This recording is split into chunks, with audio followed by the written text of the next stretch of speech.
मैं आप सबको हृदय से बधाई देना चाहता हूं। इस कड़ी ठंड के बावजूद भी माननीय प्रधानमंत्री जी के प्रति जो आपका स्नेह है, उसके कारण आज आप इस कार्यक्रम में उपस्थित हुए। मैं अनेक बार एक बात कहता हूं कि पिछले 9-10 वर्षों में इस देश की केवल राजनीतिक शब्दावली नहीं बल्कि देश की कार्य संस्कृति में एक बड़ा बदलाव आया है और वास्तव में चीजें जमीन पर कैसे उतरती हैं ये देश का सामान्य आदमी महसूस कर रहा है। ये भी सच है कि पिछले 9-9.5 वर्षों में 13.5 करोड़ लोग गरीबी रेखा से बाहर निकल गए। 13 करोड़ से ज्यादा परिवार घरों तक नल से जल पहुंचाने में भारत सरकार को सफलता मिली है। 4 करोड़ से ज्यादा ऐसे लोग जिनके पास घर नहीं था, उनके घर बने हैं। 50 करोड़ से ज्यादा लोगों को 5 लाख रुपए तक के मुफ्त इलाज का प्रबंध हुआ है। ऐसे अनेक लोग, खासतौर से हमारी बहनें, माताएं, जिनकी सेहत खराब हो जाती थी धुएं के कारण, एलपीजी कनेक्शन उज्ज्वला योजना के अंतर्गत 40 करोड़ से ज्यादा एलपीजी कनेक्शन देश भर में लोगों को मिला है। ऐसी अनेक योजनाएं हैं जिनका जिक्र मैं समझता हूं कि मुनासिब नहीं कि एक योजना के बारे में बताऊं, लेकिन ये सच है कि एक गरीब व्यक्ति को अगर उसका अपना घर मिला है, घर तक बिजली पहुंची है, रसोई की गैस भी मिली है, शौचालय भी बना है, तो मुझे लगता है कि उस गरीब के जीवन में एक नए प्रकार का सवेरा आया है। जैसा डिविजनल कमिश्नर साहब बता रहे थे, बिरसा मुंडा जी की जन्म जयंती के दिन विकसित भारत संकल्प यात्रा माननीय प्रधानमंत्री जी ने झारखंड से शुरू की थी। उसके पीछे का उद्देश्य कही रहा है कि ये जो तमाम योजनाएं हैं, इन योजनाओं में कोई व्यक्ति अगर छूट गया, एलिजिबल है, किसी कारण से छूट गया, और हम लोगों को भी ध्यान में आया, पिछले 3-4 वर्षों में हम लोगों ने भी हर बार कोशिश की कि सभी योजनाओं में सैचुरेशन हो जाए, लेकिन इस बार जब विकसित भारत संकल्प यात्रा प्रारंभ हुई तो अभी जैसा डीसी श्रीनगर ने बताया कि कई लोग ऐसे निकले, म्युनिसिपल कमिश्नर साहब ने भी कहा, कई लोग ऐसे निकले जिनको उज्ज्वला का कनेक्शन नहीं मिला तो नए लोगों को कनेक्शन भी मिला। बहुत सारे लोगों को के पास गोल्डन कार्ड नहीं था। हर समय निरंतर हम जम्मू कश्मीर प्रशासन ये कोशिश करता रहता है कि सोशल सिक्योरिटी की जितनी स्कीम्स हैं इनका सैचुरेशन कर दिया जाए। बावजूद इसके हर कुछ महीने बाद ऐसे लोग निकल आते हैं जिन तक सुविधाएं नहीं रहती। मुझे लगता है कि इस यात्रा के बाद देश में ढेर सारे ऐसे लोग जो किन्हीं कारणों से वंचित रह गए थे, उन तक ये लाभ पहुंच सकेगा। 9-10 वर्षों में भारत ने अपना एक विशेष स्थान पूरी दुनिया में बनाया है। आज पूरी दुनिया भारत की ओर आशा भरी निगाहों से देख रही है। युद्ध के दौर में भी, चाहे वो मैं दोनों युद्ध का जिक्र करूं तो दोनों पक्ष भारत की ओर आशा भरी निगाहों से देखते हैं। जिस देश के हम कभी गुलाम हुआ करते थे, इंग्लैंड को पीछे छोड़कर दुनिया की हम 5वीं बड़ी अर्थव्यवस्था बन गए। 2027 तक एक संकल्प है कि दुनिया की तीसरी बड़ी अर्थव्यवस्था हम बनेंगे और 2047 तक इस देश को विकसित बनाना है, भारत को विकसित बनाना है। मित्रों, ये सच है कि पुराने समय में दुनिया की जीडीपी में 25% योगदान हमारे देश का ही होता था।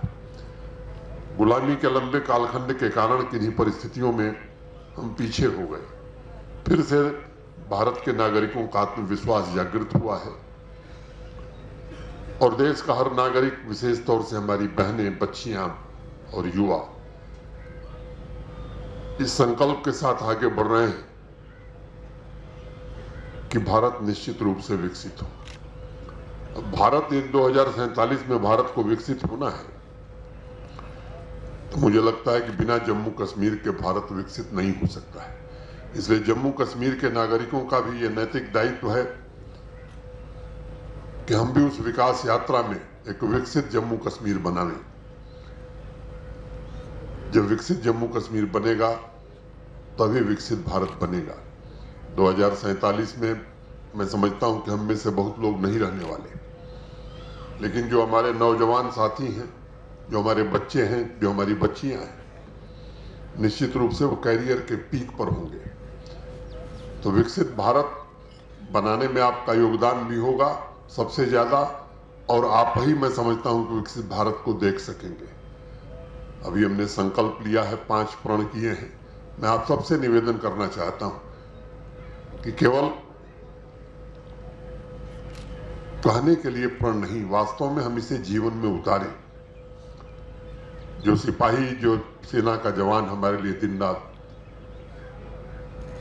अपने परिवार को छोड़कर इस ठंड में भी, गर्मी में भी हमारी सुरक्षा करता है, उसके लिए सम्मान का भाव रखना ये भारत के हर नागरिक का दायित्व है। गुलामी की मानसिकता से बाहर निकलना ये आवश्यक है, और इस दिशा में जो आज हमने प्रण लिया है, अपने आचरण और व्यवहार में भी हम ले आवें, ये आवश्यक है।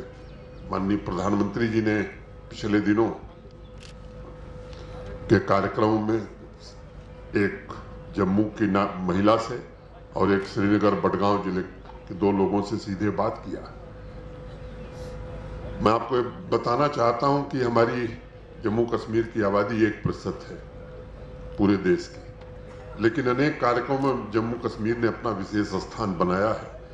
अभी मेरी माटी मेरा देश का जो कार्यक्रम हुआ था, उसमें आदरणीय प्रधानमंत्री जी ने जम्मू कश्मीर को प्रथम पुरस्कार दिया था कर्तव्य पथ पर। और मैं आपको ये बताना चाहता हूं कि विकसित भारत संकल्प यात्रा में भी अभी तक जम्मू कश्मीर सबसे आगे चल रहा है। मैं प्रशासन के अपने सहयोगियों से, जम्मू कश्मीर के निवासियों से विनम्रतापूर्वक निवेदन करना चाहता हूं कि जिस तरह मेरी माटी मेरा देश में जम्मू कश्मीर नंबर 1 था, इस विकसित भारत संकल्प यात्रा में भी हम ही नंबर 1 रहें। अब जो शेष दिन बचे हैं उसके लिए हम सबको मिल करके एक साथ एकजुट होकर प्रयास करना है। मैं आप सबको नववर्ष की हार्दिक शुभकामनाएं देता हूं और आपको भरोसा देना चाहता हूं कि जम्मू कश्मीर प्रशासन आपकी समस्याओं के समाधान के लिए सदैव तत्पर है और हर संभव कोशिश की जाएगी। बिजली की भी दिक्कत अब नहीं है, मैं ये जानता हूं। ट्रांसफार्मर भी सामान्यतः 24 घंटे में बदल जा रहे हैं, और कल डिविजनल कमिश्नर साहब मुझे बता रहे थे कि हम खुद भी मॉनिटर कर रहे हैं। प्रतिदिन मैं भी शाम को देखता हूं कि बिजली की सप्लाई कितनी हुई, किस शहर में कितनी हुई। तो मैं समझता हूं कि जो आपको जरूरी चीजें हैं वो निश्चित रूप से मुहैया हो, इसका हर इंतजाम किया जा रहा है। आथर साहब और श्रीनगर म्यूनिसिपल कॉरपोरेशन और स्मार्ट सिटी ने वास्तव में एक अर्बन ट्रांसफॉर्मेशन का विशेष, मैं कहूं कि नमूना या उदाहरण श्रीनगर शहर में बनाया है, और पूरे देश में इसकी आज चर्चा है। 31 दिसंबर की रात का वीडियो जितने लोगों ने देश में देखा है, मैं समझता हूं कि पुरातन जो गौरव रहा है, प्राचीन गौरव जो श्रीनगर का रहा है, कश्मीर का, जिसके लिए कश्मीर और श्रीनगर जाना जाता था, हम उस गौरव को फिर से प्राप्त कर रहे हैं। प्रशासन बिना नागरिकों के सहयोग से कोई भी उपलब्धि नहीं हासिल कर सकता। तो मैं श्रीनगर के निवासियों को विशेष रूप से बधाई देना चाहता हूं, कश्मीर के निवासियों को, नागरिकों को, और उनसे अनुरोध करना चाहता हूं कि इस यात्रा में भी आप सब सहयोग करिए। बहुत बहुत धन्यवाद। जय हिंद, जय भारत।